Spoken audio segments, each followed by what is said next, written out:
am not suicidal, and I am innocent. I could have said that I was guilty a long time ago. He was attacked, and he is now going to jail for being attacked. And they put him in jail. That judge chastised him. He chastised my brother. He does not deserve this. That any American can lose their presumption of innocence should be an affront to us all. And you all saw during the sentencing how Judge Lynn took it upon himself to not only sentence our client, which is his right as a judge, but to character assassinate him. You all may have heard of Jussie Smollett and what has happened. We know he was convicted of a hate crime hoax. He was then sentenced to 150 days in jail. After 6 days, he was released pending an appeal. So the Court of Appeals said, we're going to release you on bond pending that appeal. Since then, there have been allegations of misconduct, defamation lawsuits, a lot going on legally. And it is always my honor to talk with Tamara A. Walker, but I'm looking at my notes because I love talking to you about all cases, and I appreciate that Jussie Smollett's your client. So you're going to say if there are things you can't talk about, but talk to us about how he's doing, how he feels, because there's been a lot of vocalization about he shouldn't have had to serve 150 days in jail given his state. Right. I'm so glad you asked that question. So in addition to great taste on color choices today, let's go over these legal issues. Okay, so Mr. Smollett is doing great. As usual, and throughout this process, he's been standing strong. He has an incredibly supportive family who has been very vocal in advocating for their brother. And he is hopeful that the appellate court will see the legal issues that are present and decide our way. And on the appellate issues, the Court of Appeals is going to hear this, but talk to us a little bit about double jeopardy. I know that your co-counsel did speak publicly about double jeopardy and your legal position about why, in fact, this is double jeopardy. All right, so let's break this down for the viewers, because I think that a lot of people have not fully understood exactly what happened in this case and where the double jeopardy issues come in. So what happened when this case was originally indicted, it was, I think, about 12 different counts of disorderly conduct. And Kim Fox, the prosecutor in Cook County, her office examined the case and decided that it was not appropriate for trial. And what happened was there was a deal made. And Mr. Smollett, in exchange for this deal, he did community service. He had posted $10,000 of his money to the court system as his bond, and he forfeited that bond as somewhat of a fine in addition to the community service. So that was the end of it. Kim Fox's office announced that the case had been dismissed pursuant to that deal. And then a individual who actually happens to be a retired judge, she filed a petition with the chief judge of Cook County that the case should be re-examined and a special prosecutor should be appointed. And that is what occurred. And that is what led us to the trial and all of the events that took place over the last few months. Tamara, let me clarify, because we know double jeopardy only attaches if they're the exact same charges, right? If it's already been determined on the exact same charges. Did they, in fact, include the exact same charges, or did they charge it a little differently for the argument that it's not double jeopardy, it's a little bit different of an allegation? Well, obviously, we can't control what the other side may say, but it's always been disorderly conduct, filing a false police report. Those are the exact same charges. Yeah. All right. So let's talk a little bit about the family that is vocal. We know there was an Instagram post, Jussie Smollett, who is Jussie Smollett's brother, very vocal. I'm not certain that we have time to play that. We do have it. I want to listen to it together because then I want to hear a little bit from you in response to that. We applied pressure to the state, and they took notice. They know that this is absolutely a bogus case.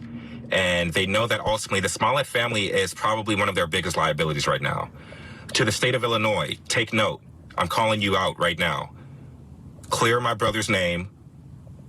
Make sure this appeal clears my brother's name. You have a liability on your hand, and anyone with decent intelligence at the state level should understand that.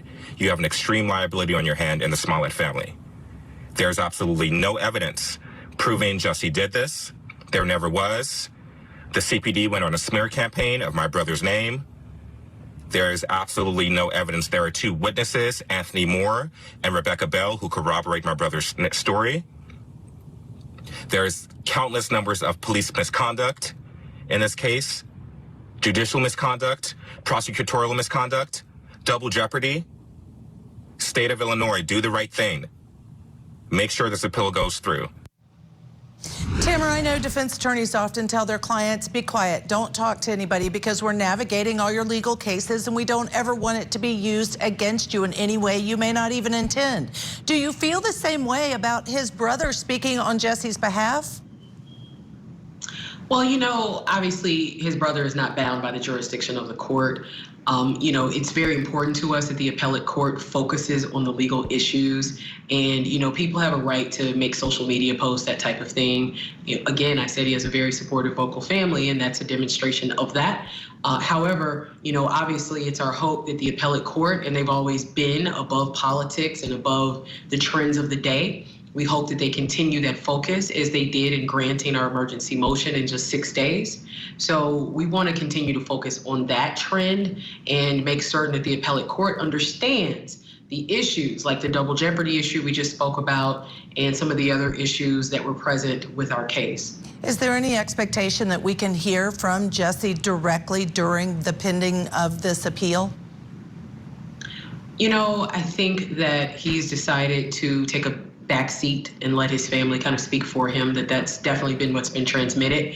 And I think that, after going through any traumatic event, any person needs to take some time to reflect and to kind of regroup. And that's certainly understandable. It's certainly therapeutic. I think that any professional would advise that. And, he's no different. He may be a movie star, a TV star, but he's still a person who's been through a lot. And, some viewers have said, well, the only reason he's appealed and was successful getting out on bond is because he has the monies and the ability to pay good lawyers. It's zealous representation. I'll say that to your face, and I know that about you, and that's a good thing. But that it's not available to every single defendant. What would you say to that? Oh, absolutely not true. I think that what happens sometimes is that, some of the tools that may be at the disposal of a particular counsel in a particular case, just may not be utilized. There's a number of different scenarios. It's hard to guess. But I would say that, again, the appellate court is above political influence and above, the politics of fame, if you want to call it. That wasn't really the case here. What happened here is, in our emergency motion, we laid out the specific issues that we feel will make us successful in this appeal that we'll prevail on. And the appellate court, we believe, looked at those issues, decided that there was enough there for our client to be given an I bond, which means he didn't have to post bail. So it certainly wasn't a matter of money when it came to the bail issue. It was a matter of the issues present in the case. And I would agree, Court of Appeals, Supreme Courts, they're above all of those political. They are there to look at the letter of the law. All right, in the last 30 seconds or so, what can you tell us about the opposing defamation lawsuits that exist right now between the two witnesses? Right. Well, it's one of our team members who is involved. The defamation lawsuit filed by the Osendaro brothers against Ms. Glandian was before the trial even. So I would hope that the court is able to determine that she was speaking within the confines of the evidence, which would, in my mind, in my examination of the legal issues present, it would take it out of a defamation scenario. So we're hopeful that it will proceed that way. And, I think she felt the need to defend herself in the counterclaim. All right. Thank you, Tamara A. Walker, for joining us, for all your legal expertise, but also specifically addressing this case. Always appreciate to have you.